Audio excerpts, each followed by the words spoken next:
అందమైన చర్మ సౌందర్యం మీ సొంతం. Second aqua radiance deep cleansing gel. Hi hello నమస్తే, welcome back to iDream media. అయితే మధ్యప్రదేశ్లో జరిగిన ఒక సంఘటన నిజంగా వినడానికి చూడడానికి కూడా మనుషుల మీదే, ముఖ్యంగా మగాళ్ళ మీద అసహ్యం కల్పించుకునేలా చేస్తుందని చెప్పేసి వార్తలు అయితే వచ్చాయి. అసలు ఆ సంఘటన ఏంటి అని డీప్గా వెళ్ళి తెలుసుకుంటే, మధ్యప్రదేశ్లో ఒక గిరిజన అమ్మాయిపై సామూహికంగా చేసిన ఒక అత్యాచారం అనేది సంచలనమైన వార్తలు క్రియేట్ చేస్తూ ఉంది. దాదాపుగా నిర్భయ కేసుని మళ్ళీ రిప్రజెంట్ చేసే విధంగా ఈ రేప్ జరగడం చాలా అసహ్యం వేస్తుందని చెప్పొచ్చు, ముఖ్యంగా మానవుల మీద. ఎందుకు అంటే మన దేశం అనేది పాకిస్తాన్పై గెలవచ్చు, లేకపోతే చైనా మీద గెలవచ్చు, ఆర్థికంగా 4వ లార్జెస్ట్ ఎకనామీ అయి ఉండొచ్చు. ఇన్ని జరిగినా కానీ మన ఆడపిల్లకి రక్షణ ఇవ్వలేకపోతున్న అనడంలో ఎటువంటి డౌట్ లేదు. అయితే ఇలాంటి సంఘటనలు మళ్ళీ ఎందుకు జరుగుతున్నాయి? ఇది ఒక అన్సాల్వ్డ్ ప్రాబ్లమ్ ఆఫ్ ఇండియాగా మారిపోయింది అనడంలో ఎటువంటి డౌట్ లేదంటారా? ఈ విషయాలపై మనకి ఎంతో ఇన్ఫర్మేషన్ ఇవ్వబోతున్నారు ఫ్యామిలీ కౌన్సిలర్, అలాగే పబ్లిక్ స్పీకర్, మోటివేషనల్ స్పీకర్ అయిన రజనీరామ గారు. Hi ma'am. హాయ్.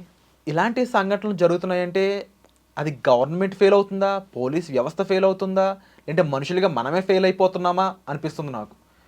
దాదాపుగా నిర్భయ కేసులో ఏదైతే జరిగిందో, ఆమెపై అత్యాచారం చేసినప్పుడు ఎలాంటి పద్ధతులు అయితే వాళ్ళు ఫాలో అయ్యారో, రాడ్లు కానీ అవి కానీ ఆ అమ్మాయి శరీరాన్ని ఇబ్బంది పెట్టడంలో, అలాంటి ఒక అత్యాచారం మధ్యప్రదేశ్లో జరిగింది. అది కూడా ఒక గిరిజన అమ్మాయిపై.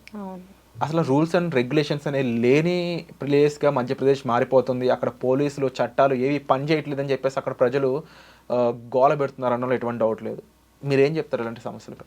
ఇది ఖచ్చితంగా గవర్నమెంట్ని అనుకోవాల్సిన విషయమే. ఇది మనుషులు మృగాల్లాగా తయారవుతున్నారు, విచక్షణ అనేది లేదు. ఇది ఏంటంటే ఒక మనిషి మీద పైశాచికత్వం. ఇప్పుడు రక్తమాంసాలతో కూడిన ఈ శరీరము చీమ కుట్టినా సరే ఎంత పెయిన్ వస్తుంది అనేది తెలీదా వాళ్ళకి? వీళ్ళని తిట్టాలా, మందలించాలా, చంపాలా? నాకైతే బాగా ఇరిటేషన్ వచ్చింది. ఇప్పుడు నిర్భయ కేసు జరిగింది ఢిల్లీలో, ఆ తర్వాత కొన్ని జరిగాయి, అభయ అనేది. ఇన్ని జరుగుతున్నా కూడా వాళ్ళకి వేసిన శిక్షలు కూడా అందరికీ తెలుసు. తెలిసి కూడా మళ్ళీ అలాంటివే చేయడం అంటే వీళ్ళు తెలిసి చేశారా, తెలియక చేశారా? అంటే తెలిసి చేస్తే ఒక రకం, తెలియక చేశారు అని అంటే వాళ్ళు ఏ స్థాయిలో ఉన్నారు, ఏ స్టేజ్లో ఉన్నారు, అసలు ఏ ప్రాంతంలో ఉన్నారు, చదువు సంధ్యలు ఉన్నాయా వాళ్ళకి, వాళ్ళు ఏ కేటగిరీకి చెందిన వ్యక్తులు. అంటే గిరిజన ప్రాంతానికి చెందిన అమ్మాయి అంటున్నారు కాబట్టి వీళ్ళు కూడా ఆ ప్రాంతానికి చెందిన వాళ్ళు అయి ఉండాలి. అంటే వాళ్ళకి చదువు సంధ్యలు కానీ, ఒక జ్ఞానం కానీ, ఒక లోక జ్ఞానం కానీ, ఒక విషయం పట్ల అవగాహన కానీ, ఇట్లాంటివి ఏవి కూడా వాళ్ళకి తెలియదు. అంటే తెలియదు అంతే, అంటే ఒక మృగాల్లాగా బ్రతుకుతున్నారు. ఇండియాలో ముఖ్యంగా కొన్ని సిస్టమ్స్ ఉన్నాయి, అవి ఎంత ఫెయిల్ అయ్యాయని చెప్పడానికి ఒక రీజన్ ఏంటి అంటే, రేపులు చేసి వచ్చి, మర్డర్లు చేసి వచ్చి బయటికి కార్లు ర్యాలీలు చేసుకుంటూ పోతున్నారు. అంటే వీళ్ళని ఆపడానికి ఏమీ లేదా? అంటే ఇండియాలో నేను రేప్ చేసుకుని బయటకు వచ్చి ప్రశాంతంగా బతకగలనే ధైర్యం వాళ్ళకు ఉంది. బెయిల్స్ తీసుకుని బయటకు రావడం అంటే ఇప్పుడు ప్రత్యేకంగా ఒక గవర్నమెంట్ మీద ఆధారపడకుండా ఇది నేను ఒక వీడియోలో కూడా చెప్పా గతంలో, ఏ ప్రాంతానికి సంబంధించిన సెక్యూరిటీ ఆ ప్రాంతంలో వాళ్ళు ప్రతి ఒక్క పౌరుడి బాధ్యత అని నేను చెప్పాను. ఇప్పుడు మనం ఒక పక్క నుంచి వెళ్తున్నాము, చూసుకుంటూ వెళ్ళడం కాదు. ఒక ఒక రౌడీ వేధ తిరుగుతున్నాడు అని మనకు తెలిసినప్పుడు వాడి మీద కన్నేసి ఉంచాలి. అలాగే 2-3 కలిసి ఒక గ్రూపుగా, గ్యాంగ్గా తిరుగుతున్నారు అంటే వాళ్ళ మీద దృష్టి పెట్టాలి. తర్వాత వాళ్ళ చేసే అల్లరి చిల్లర పనుల్ని కంట్రోల్ చేయాల్సిన అవసరము ఆ ఏరియాలో వాళ్ళకే ఉంది. గవర్నమెంట్ ఎక్కడో ఉంటుంది, వాళ్ళు వచ్చి ప్రతి గల్లీలో చూస్తారా, ప్రతి వీధిలో చూస్తారా?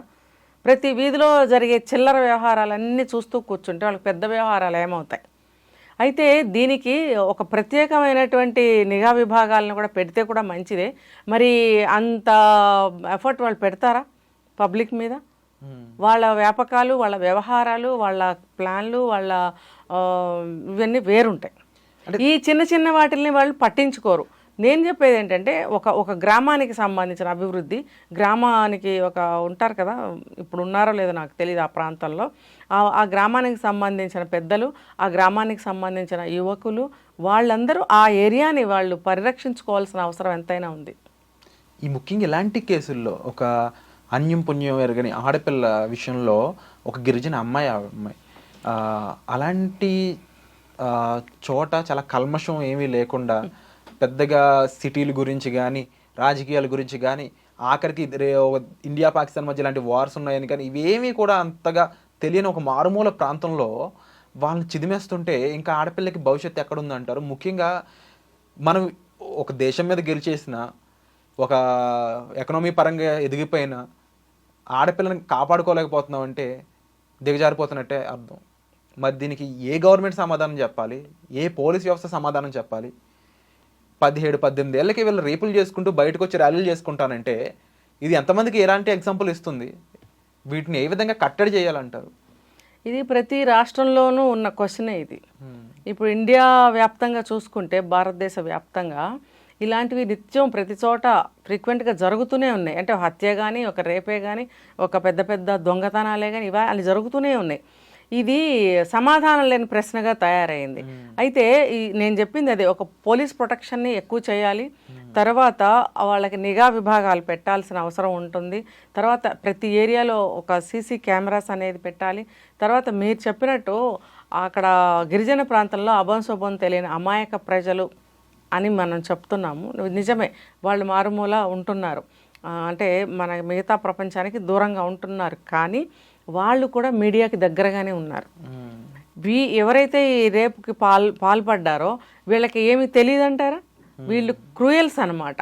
వీళ్ళు మీడియాని తెలుసుకుంటారు. ఎక్కడో అడవుల్లో ఉన్న వీళ్ళు ఉంటారు కదా, మిలిటెంట్స్, ఉగ్రవాదులు, నక్సలైట్లు, వీళ్ళందరూ ఏమీ తెలియదని అనుకోవడానికి ఉందా?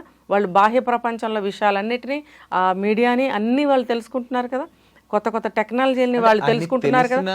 వీళ్ళు నేను క్లారిటీ ఇస్తున్నా, వీళ్ళు కూడా అన్నీ తెలుసు వీళ్ళకి.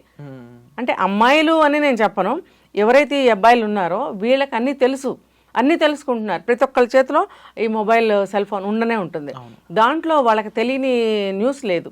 తర్వాత వాటిల్లో పోర్న్ వీడియోస్ కూడా వీళ్ళు చూస్తారు. నేను ఎలా చెప్తున్నారంటే, నేను పల్లెటూళ్ళ సైడ్ ఎప్పుడైనా తిరుగుతూ ఉన్నప్పుడు నేను ప్రతి అంగుళం ప్లేస్ని అబ్జర్వ్ చేయటం అనేది నాకు ఇష్టము ప్లస్ అలవాటు. చూస్తాను కదా, నేను కూలి చేసుకునే అబ్బాయి ఉన్నాడు అనుకో, అతనికి కొంచెం గ్యాప్ వచ్చింది వర్క్లో, కూర్చుంటాడు, వెంటనే సెల్ ఫోన్ ఓపెన్ చేస్తాడు. అలాగే ఏ చెట్టు కింద ఎవరో కూర్చుని ఉంటారు కాసేపు, వాళ్ళు కూడా అదే చూస్తుంటారు. ఎక్కడ చూడండి, ఏ ప్లేస్లో చూడండి సెల్ ఫోన్ లేకుండా ఉండరు, అది కూడా అది చూస్తూనే ఉంటారు. పక్కన ఏం జరుగుతుందో అవసరం లేదు, పక్కన మనిషి వచ్చి ఉంచున్నా వాళ్ళకి స్పృహ ఉండదు. అంటే ఏంటంటే అందులో వాళ్ళు ఏం చూస్తున్నారు? ఏదైనా చూడండి, మీడియాకి దగ్గరగా ఉన్నారు. తర్వాత బయట ఏం జరుగుతుందో అన్ని దాని ద్వారా చూస్తున్నారు. అలాంటప్పుడు వీళ్ళకి ఏం తెలీదు, అక్షరజ్ఞానం లేకపోవచ్చు వీళ్ళకి. వాళ్ళు అన్నీ తెలుసుకునే ఈ యొక్క దుర్మార్గాలకి పాల్పడుతున్నారు. మరి కొంతమంది ప్రశ్న ఏంటి అంటే, మీడియా ముఖంగా వాళ్ళు కామెంట్స్లో మెన్షన్ చేస్తుంది, భారతదేశంలో శిక్షలు అనేవి పడవు, శిక్షలు అమలు చేసిన 10 ఏళ్లకో 20 ఏళ్లకో గానీ అమలు కావు. అంటే 20 ఏళ్ల కాలం అంటే దాదాపుగా వాడు 30 ఏళ్ళు ఇంకో అంత టైం ఇస్తున్నారు అంటే వాడు ఇంక దేనికి భయపడతాడు? భయపడడానికి స్కోపే లేదు. సో వాడికి వచ్చిన ఆ వాంఛ తీర్చుకోవడానికి ఎంత దూరానికైనా వెళ్తాడు. ఎందుకంటే భారతదేశంలో అలాంటి వెసులుబాట్లు ఉన్నాయి కాబట్టి. సో మన విధానమే ఎంత గొప్పగా ఉంది అని చెప్పేసి వ్యంగ్యంగా కామెంట్స్ చేస్తున్నారు కొంతమంది. ఇది ఎంతవరకు చూడాలి?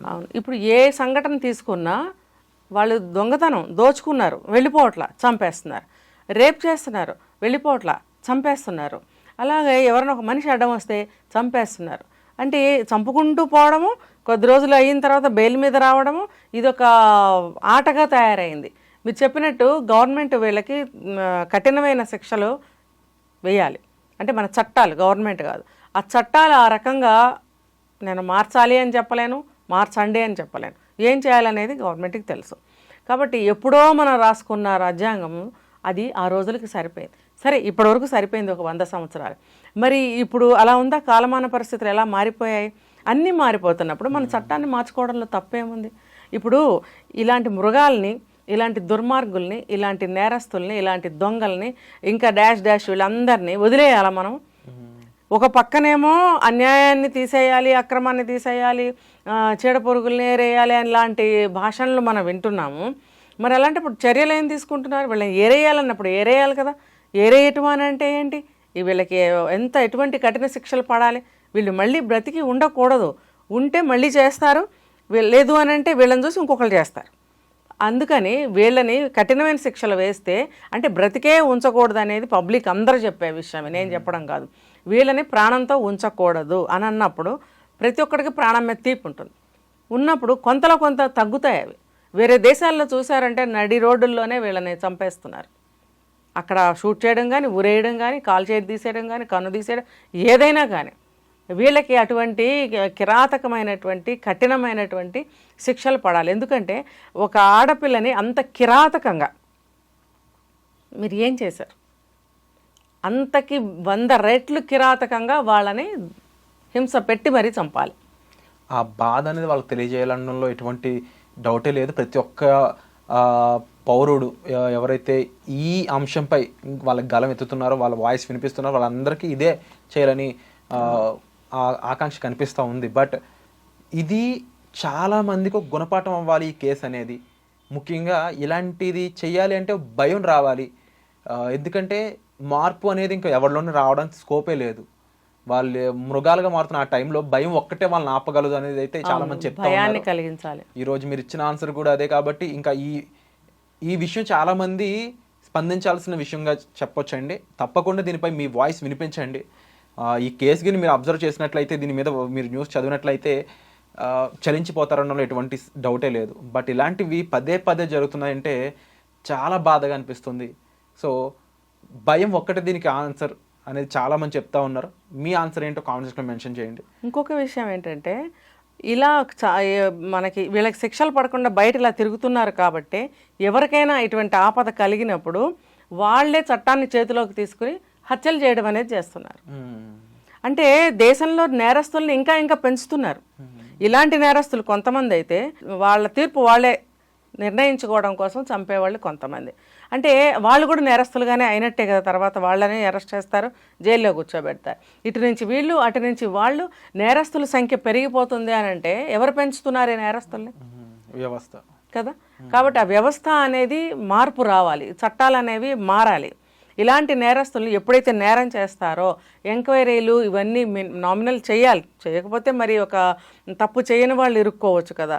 సాధ్యమైనంత తొందరలో ఈ వీళ్ళని ఎంక్వైరీలు చేసి శిక్ష వేయాలి అనేది. దీనికి తప్పకుండా యుద్ధ ప్రాతిపదికన అనే పదం ఏదైతే ఉంటుందో అంత ఇంపార్టెన్స్ తీసుకొని సరైన శిక్ష వెంటనే ఆన్ స్పాట్ ఇవ్వగలిగితే భయం అనేది క్రియేట్ అవుతుంది అన్నలో ఎటువంటి డౌట్ లేదు.